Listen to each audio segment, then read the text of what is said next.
De um lugar aterrorizante, tão profundo que te esmagaria em segundos, até uma ilha proibida da morte. Esses são os lugares onde nenhum ser humano jamais pisou na Terra.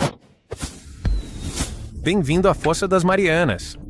Ela é imensa, hostil e provavelmente te devoraria. Essa cicatriz de 24 quilômetros no Pacífico, logo a leste das Filipinas, marca o ponto mais profundo de todo o oceano. Ela se formou há milhões de anos, quando uma placa tectônica deslizou por baixo de outra, arrastando o fundo do mar junto com ela. A joia da coroa das Marianas, uma área chamada Challenger Deep, mergulha quase 36 mil pés abaixo da superfície. Para se ter uma ideia, se você jogasse o Monte Everest lá dentro, seu pico ainda estaria a 1,5 milha debaixo d'água. Isso mesmo, a montanha mais alta da Terra, engolida inteiramente pelo mar. Nossa! Lá embaixo os humanos não têm a menor chance. Se você tivesse vontade de fazer uma viagem, ao chegar ao Challenger Deep, a pressão seria equivalente a ter 50 jatos Jumbo empilhados na sua cabeça. Em termos científicos, isso é mais de 1000 vezes a pressão atmosférica ao nível do mar. Então, ou você gasta milhões em um submersível que desafia as leis da física, ou se prepara para ser esmagado instantaneamente. Soma a escuridão perpétua e temperaturas pouco acima de zero, e fica claro que esse não é um destino para turistas casuais. Na verdade, apenas um punhado de exploradores conseguiu marcar essa descida. Em 2019, Victor Vescovo estabeleceu o recorde de mergulho solo tripulado mais profundo, a 10.927 metros. Em um submersível de última geração de 40 milhões de dólares, só para descobrir que nem mesmo as profundezas do oceano estão livres de sacolas plásticas e embalagens de doces. Mas a vida prevalece. Xenofióforos unicelulares do tamanho de pires percorrem o fundo do mar, e anfípodes semelhantes a camarões crescem até o tamanho de coelhos. Os vermes colher, os peixes caracol-rosa e outras criaturas recém-descobertas sugerem a presença de habitantes ainda mais estranhos, onde a luz do sol não ousa chegar. Você se atreveria? As Ilhas Kerguelen, ou Ilhas da Desolação, são um conjunto remoto de ilhas subantárticas no sul do Oceano Índico. Colossal, frio e praticamente desabitada devido às condições climáticas extremas. Em qualquer momento, apenas algumas dezenas de cientistas, militares e contratados estão alocados lá. No entanto, não há aeroportos. Você chega de navio ou não chega de jeito nenhum. E para mim, esta última opção é muito mais atraente. A ilha principal por si só estende-se por uma vasta e implacável extensão de 160 quilômetros de ponta a ponta, coberta por geleiras que descem de picos que se elevam a mais de 1.950 metros. O navegador francês Yves-Joseph de Kerguelen-Tremerec registrou as ilhas pela primeira vez em 1772, seguido alguns anos depois pelo capitão James Cook, que deu ao lugar o apelido de Ilhas da Desolação. Ambos saíram vivos, mas a costa de Kerguelen tem uma história silenciosa de finais infelizes. De acordo com registros, barcos já viraram, marinheiros desapareceram e em algum lugar do continente está o túmulo sem marca de um militar alemão da Segunda Guerra Mundial, que morreu em um acidente misterioso enquanto estava atracado ali. No mar, ainda permanecem os restos do arco de Kerguelen. Esse portal de pedra desmoronado provavelmente se formou naturalmente, mas com a localização remota da ilha e sua história sombria, é tentador especular que sejam os restos de algum covil obscuro e esquecido. Vamos seguir em frente. Em algum lugar no Himalaia existe um pico virgem. Não porque seja impossível de escalar, mas porque ninguém tem permissão para tentar. Jenkarpuenson, que significa Pico Branco dos Três Irmãos Espirituais, é a montanha mais alta do mundo que nunca foi escalada. Localizada na fronteira entre o Butão e o Tibete, ela se eleva a 7.570 metros acima das nuvens, sendo a 40ª mais alta do mundo. Durante meados da década de 1980, 4 expedições diferentes tentaram alcançar o cume, mas todas foram obrigadas a recuar devido ao clima extremo. Se por algum motivo insano isso está te dando ideias, nem perca seu tempo.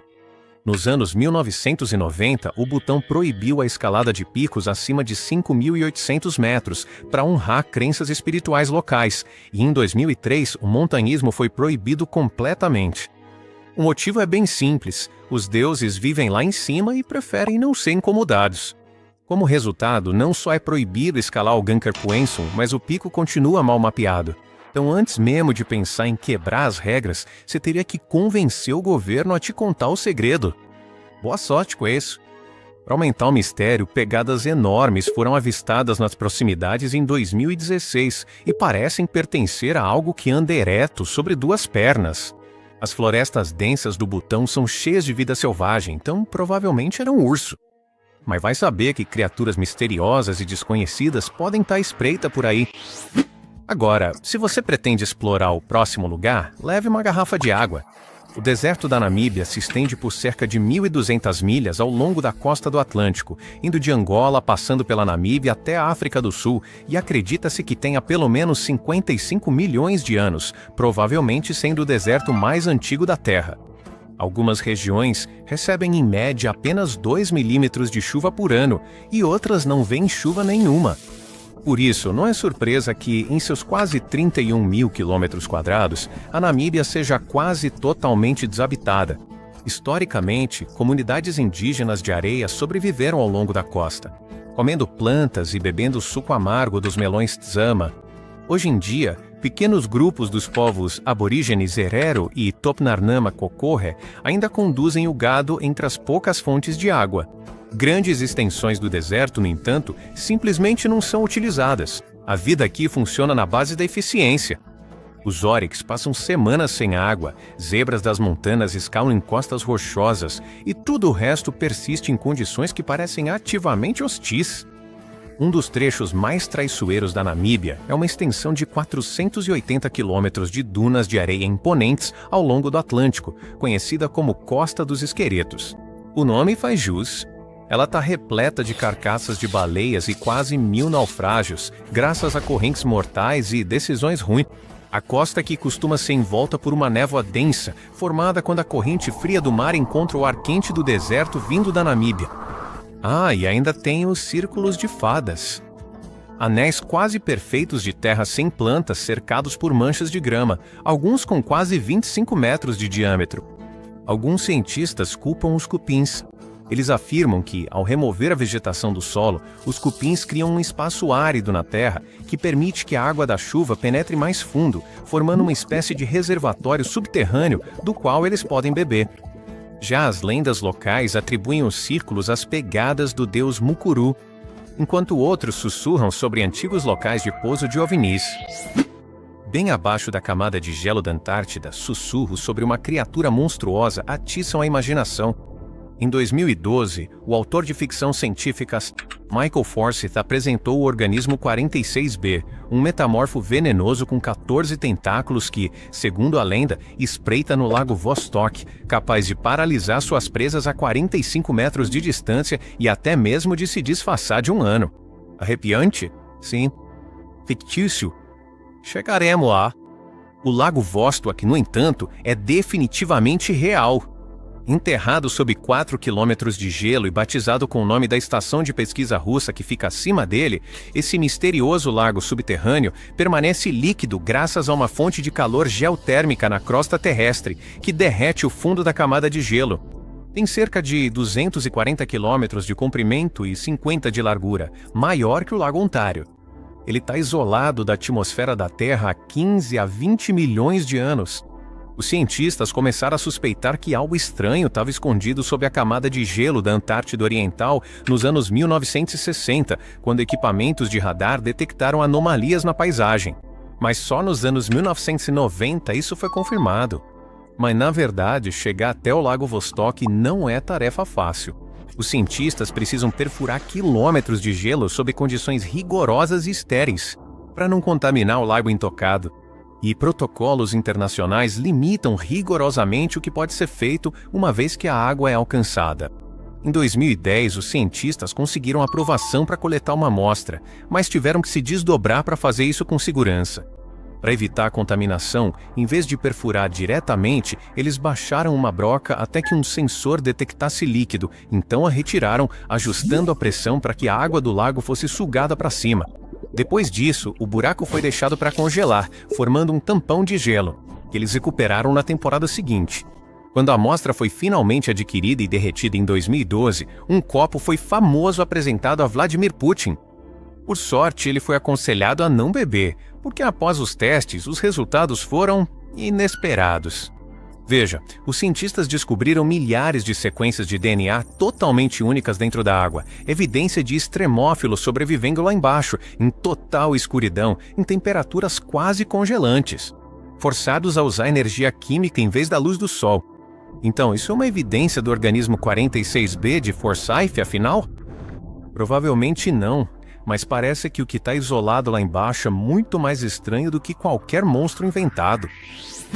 Os cenotes de Yucatán são uma série de dolinas que formam uma vasta rede de cavernas espalhadas pela península de Yucatán, no México. A origem deles remonta a um dos momentos mais dramáticos da Terra. O asteroide de Chicxulub, que atingiu o planeta há 66 milhões de anos e exterminou os dinossauros. Pois é, aquela velha história. O impacto fez com que o leito de calcário da região desmoronasse e expusesse o lençol freático abaixo, criando o anel de cenotes. Uma cadeia circular de dolinas que delineia perfeitamente a borda da cratera.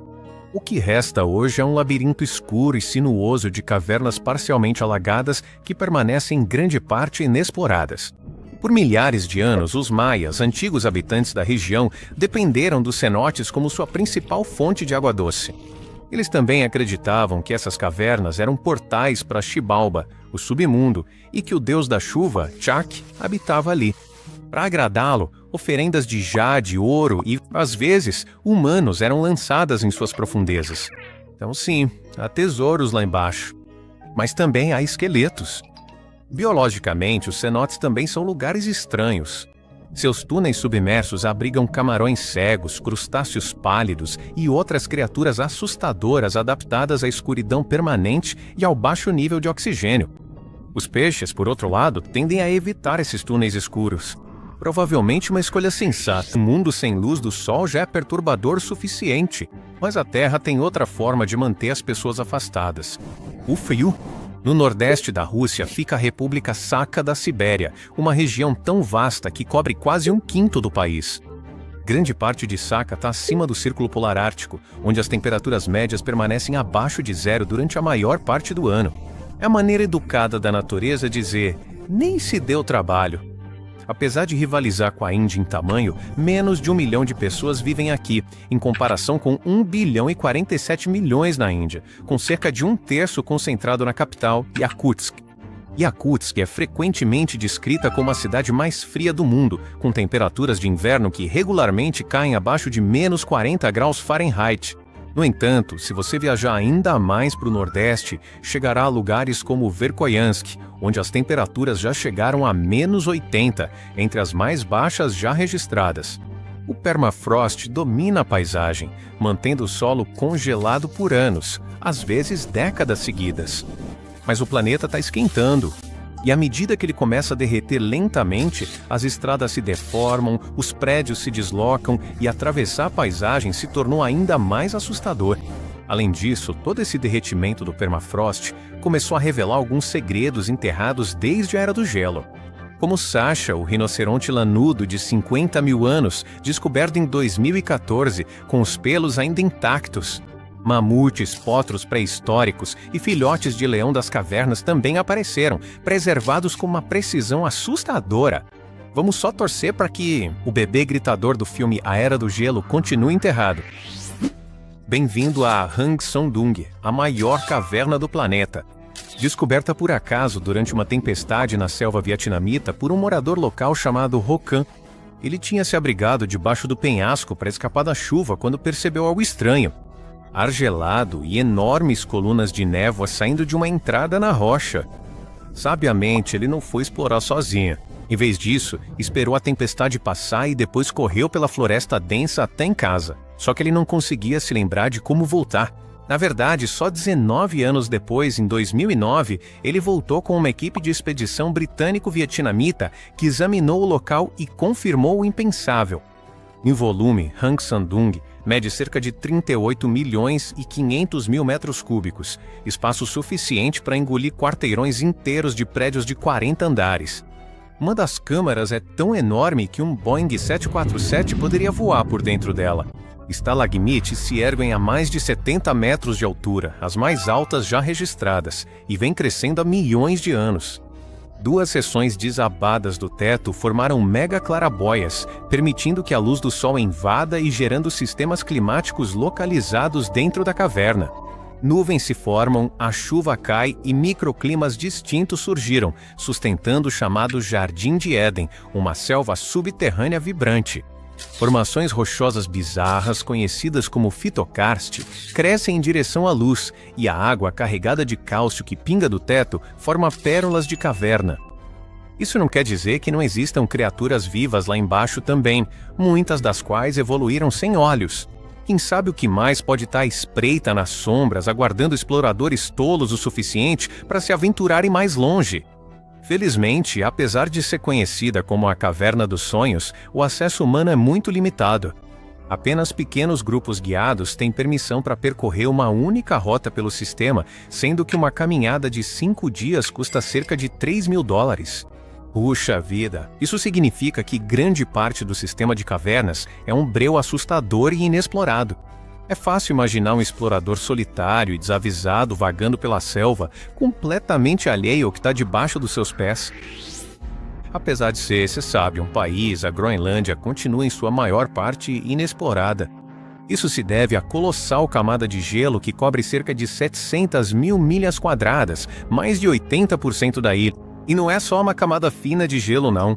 Em alguns pontos, a camada de gelo da Groenlândia chega até 3.000 metros de espessura, com registros geológicos que remontam ao período Eoceno, entre 33 e 56 milhões de anos atrás. A exploração moderna começou no século XIX e se intensificou durante a Guerra Fria, quando postos como a Estação Norte foram estabelecidos para fins de pesquisa e militares. Hoje em dia, cientistas em estações remotas como a Summit Camp perfuram núcleos de gelo a quilômetros de profundidade. Ou seja, amostras cilíndricas de gelo tão profundas que mostram milhões de anos de história do clima, de antes mesmo dos humanos existirem. Núcleos de gelo da base abandonada Camp Century recentemente revelaram solo antigo, folhas, musgos e gravetos, prova de que partes da camada já foram verdes e cobertas de vegetação. Mas, sob todo esse gelo, também existem coisas que provavelmente não queremos encontrar, como parasitas antigos. Os restos de ecossistemas da Era do Gelo congelados por milênios, completamente alheios à existência da humanidade. E à medida que o gelo derrete lentamente, alguns podem começar a se mexer. Os turistas só podem aventurar-se até as extremidades do lençol e apenas com um guia. Além disso, o gelo permanece intocado. O dilema ético é óbvio. Cada passo humano ameaça o frágil meio ambiente. Tô mais preocupado com o que podemos acordar. Ao contrário do Gen carpuensen, escondido nas profundezas das florestas do Butão, o Machapucaré se ergue imponente na Cordilheira Annapurna, no Nepal, impossível de não ser visto a partir da cidade de Pokhara. Com impressionante 6.993 metros de altitude, seus picos gêmeos formam um inconfundível pico fishtail, uma silhueta afiada e simétrica que praticamente desafia você a chegar mais perto. Sua constante visibilidade faz da montanha parte do cotidiano das comunidades locais. Ainda assim, apesar dessa familiaridade, ela nunca foi escalada. Por séculos, os povos Garung e Magar da região a consideram sagrada, acreditando que o cume é a morada terrena do deus Shiva. A lenda alerta que qualquer um que tente a subida corre o risco de sofrer a ira divina. Não que isso tenha impedido as pessoas de tentar.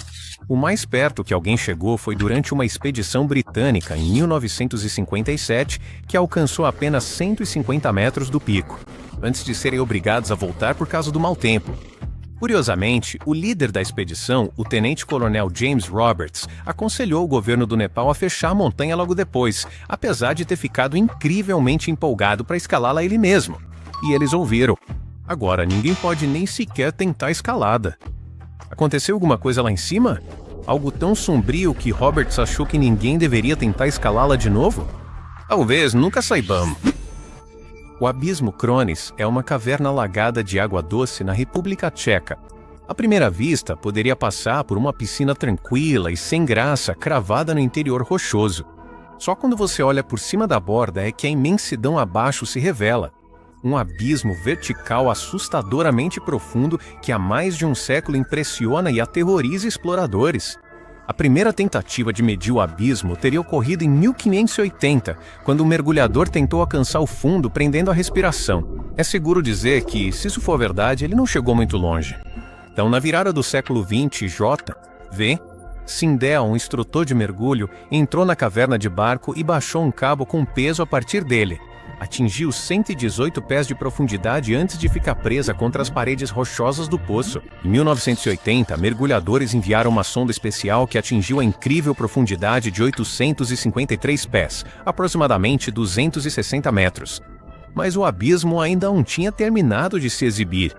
Em 2016, o lendário mergulhador polonês Krzysztof Starnawski enviou um drone subaquático ROV para descer pelo poço. Adivinha até onde ele chegou? A impressionantes 1.325 pés, cerca de 404 metros, antes que o cabo de fibra óptica acabasse, tornando o abismo de Hranice a caverna inundada de água doce mais profunda conhecida na Terra. E o verdadeiro fundo dela? Ainda é um mistério. Aqui está como sabemos que é o formato da caverna. Até certo ponto sim, mas o final é pura especulação, porque ninguém teve coragem de se aprofundar e descobrir. A visibilidade nessas profundezas mais escuras é inexistente. A água é corrosiva e dolorosa ao toque, e uma camada tóxica de dióxido de carbono permanece na superfície, ameaçando sufocar qualquer pessoa despreparada. Puxa vida! Além disso, ao contrário das cavernas típicas, que se formam lentamente à medida que a água da chuva corrói a superfície, esta foi aparentemente esculpida de baixo para cima.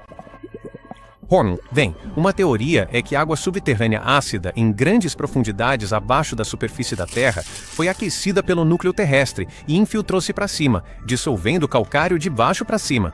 Mas é apenas uma teoria. E se algo menos natural tivesse contribuído para moldá-lo? Isso é suficiente para me manter acordado a noite toda. Lembra-se do Lago Vostok? Bem, acontece que está dentro de algo ainda mais ridículo. Uma cordilheira subaquática. Isso mesmo, as montanhas Gemburtsev estão escondidas sob a camada de gelo da Antártica. Assim como Vostok. Você não pode escalá-las. Você nem sequer pode vê-las. Mesmo assim, elas se elevam tão alto quanto os Alpes e se estendem por centenas de quilômetros. Então, como elas foram descobertas? Bem, lá em 1958, uma expedição soviética estava fazendo um levantamento da área quando seus instrumentos sísmicos começaram a reagir como se eles estivessem passando pelos Himalaias, apesar de estarem ao nível do solo. Mais tarde, imagens de radar confirmaram esse fenômeno estranho. Havia enormes picos, vales e cordilheiras sepultados sob camadas de mistério congelado. O que intriga os geólogos é como essas montanhas foram parar ali. A maioria das cordilheiras, como o Himalaia e os Andes, se formou quando duas placas tectônicas da crosta terrestre colidiram uma com a outra. Mas não existem essas placas na Antártica. A explicação atual é que as montanhas Gemburtsev foram empurradas para cima há mais de 500 milhões de anos, quando a Antártica ainda fazia parte do supercontinente Gondwana, muito antes da chegada da camada de gelo. Uma coisa é certa, nenhum ser humano jamais pisou nesses picos submersos. A maior parte do que sabemos vem de radares e suposições, o que acabou tendo um efeito colateral inesperado, alimentar teorias da Terra Oca. Oca? Como assim? Você deve estar se perguntando. Bem, os terraplanistas da Terra Oca acreditam que o planeta é, oco, com vastos interiores escondidos e possivelmente civilizações inteiras escondidas logo fora de vista. Eu não sei quanto a isso, mas se você juntar isso com todas as burocracias que você precisa enfrentar só para dar uma olhada na Antártica de um barco, como conseguir uma permissão emitida pelo governo, não é de se estranhar que o continente tenha um mito tão misterioso ao seu redor. E se isso despertou sua curiosidade, conheça algo ainda mais impressionante: os tepuis venezuelanos. Essas montanhas de topo plano se erguem da floresta tropical na Venezuela, Guiana e Brasil. Existem 115 na região e, apesar do que parecem vistas de cima, elas não estão flutuando no ar, mas na verdade se elevam através das nuvens. Por isso, o povo indígena Pimon as chamou de Tepuy, que significa Casa dos Deuses. De fato, graças àquelas falésias verticais, seria impossível para qualquer ser humano tentar escalada. Cada tepui é separado dos vizinhos por paredes verticais, transformando seu topo no que os cientistas chamam de Ilha do Céu. Bastante mágico, né? As formações são remanescentes antigos de planaltos de arenito que se formaram há mais de 2 bilhões de anos. Ao longo de vastos períodos de tempo, a rocha ao redor foi erodida até que tudo o que restou foram esses tepuis isolados, erguidos acima do chão da floresta. Algumas ilhas são marcadas por fissuras profundas, outras por enormes dolinas. Plantas e animais foram forçados a evoluir isoladamente, e há espécies aqui que não existem em nenhum outro lugar do planeta, como o estranho sapo hercolícola de Roraima, que tem uma pele grossa e verrugosa para refletir o sol intenso.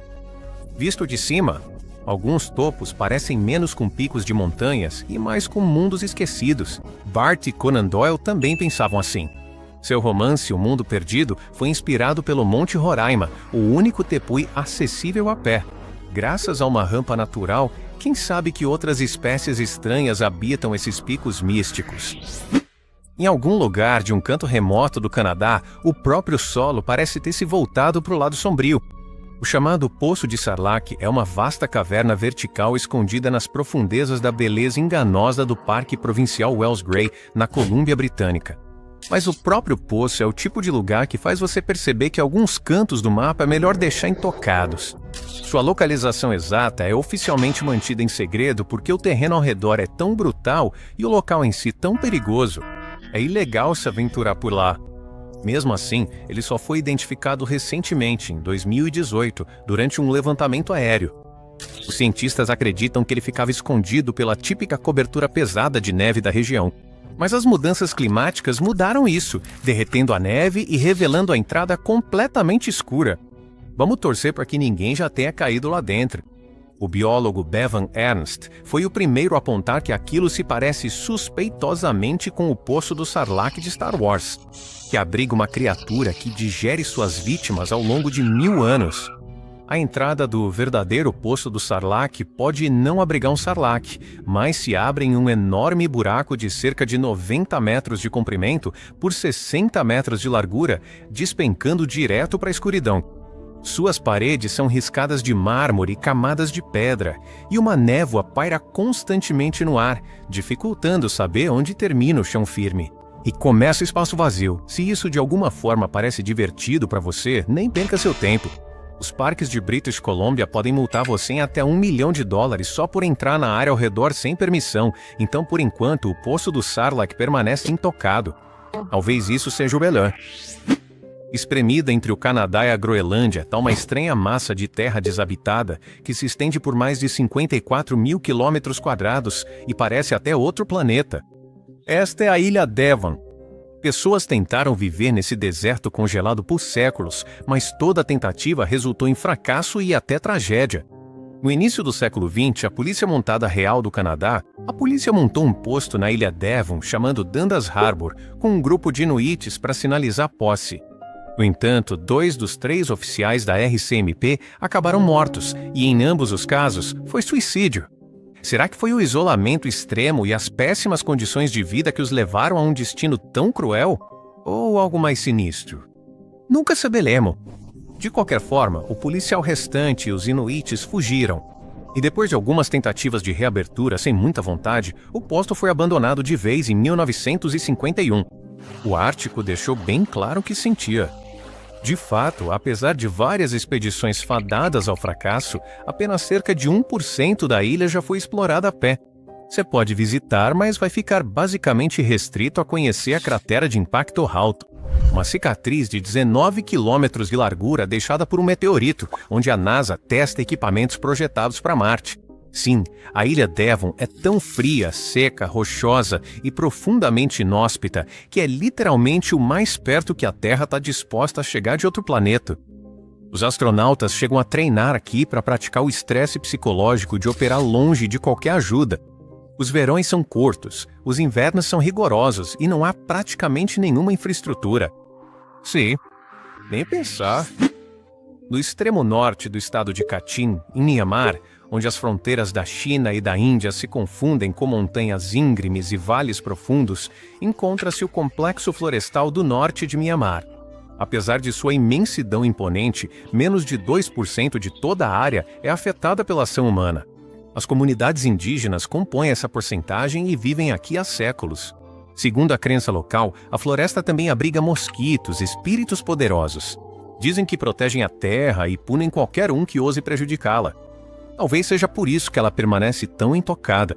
Os cientistas só começaram a compreender a verdadeira dimensão do complexo no final do século XX, quando perceberam. Ele cobre cerca de 31 mil quilômetros quadrados e abriga 2 grandes rios, o Irrawaddy e o Chinduin.